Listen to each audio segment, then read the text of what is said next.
পিরোজপুর জেলা পুলিশ সুপারের কার্যালয়ের অডিটোরিয়ামে মুখে হাসি আর চোখে স্বস্তির ছাপ নিয়ে বসে আছেন অনেকেই। কারণ আজ তারা ফিরে পাচ্ছেন তাদের হারানো মূল্যবান সম্পদ, স্মার্টফোন আর ছিনতাই হওয়া টাকা। পিরোজপুর জেলা পুলিশের আইসিটি অ্যান্ড মিডিয়া শাখা উদ্ধার করেছে হারানো 29টি স্মার্ট মোবাইল ফোন। অন্যদিকে জেলা গোয়েন্দা শাখা উদ্ধার করেছে পাঠাও কুরিয়ার সার্ভিসের ডেলিভারি ম্যানের কাছ থেকে ছিনিয়ে নেওয়া 26,190 টাকা। আজ মঙ্গলবার 21 অক্টোবর সকালে পুলিশ সুপারের কার্যালয়ের অডিটোরিয়ামে এসব মোবাইল ও টাকা আনুষ্ঠানিকভাবে প্রকৃত মালিকদের কাছে হস্তান্তর করা হয়। হারানো ফোনগুলোর জিডি করা হয়েছিল পিরোজপুর জেলার 7টি থানায়, সদর, ইন্দুরকানী, মঠবাড়িয়া, নাজিরপুর, ভান্ডারিয়া, নেসারাবাদ ও কাউখালী থানায়। তথ্য প্রযুক্তির সহায়তায় দেশের বিভিন্ন জেলা থেকে মোবাইলগুলো উদ্ধার করে জেলা পুলিশ।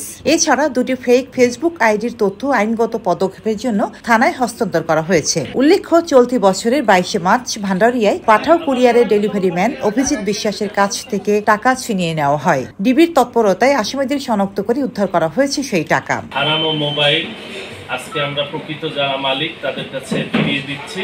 এছাড়া আমরা পাঠাও কুরিয়ার সার্ভিসের একটা ডেলিভারি ম্যান ছিল ভান্ডারিয়ায়, তার কাছ থেকে জোরপূর্বক 26,190 টাকা ছিনিয়ে নিয়ে গিয়েছিল। সেই টাকাটাও আজকে আমরা উদ্ধার করে আমরা প্রকৃত মালিককে আজকে ফিরিয়ে দেব। আমরা যে মোবাইলগুলো উদ্ধার করেছি তার ভিতর সদর থানায় 9টি, ইন্দুরকানী থানায় 3টি, মঠবাড়িয়া থানায় 7টি, নাজিরপুর থানার 6টি, ভান্ডারিয়া থানার 2টি, নেসারাবাদ থানার 1টি এবং কাউখালী থানার 1টি, এই সর্বমোট 29টি হারানো মোবাইল আজকে আমরা প্রকৃত মালিকদের কাছে ফিরিয়ে দেব।